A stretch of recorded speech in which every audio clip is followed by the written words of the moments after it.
ये क्या बना रहे हो बेटा तुम? आइसक्रीम। कितनी देर में बन जाती है ये आइसक्रीम? 2 से 3 मिनट। कितनी देर में? 2 से 3 मिनट। 2 से 3 मिनट में बन जाती है।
इस एक कप के कितने प्राइस हैं?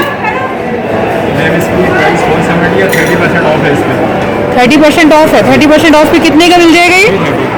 330।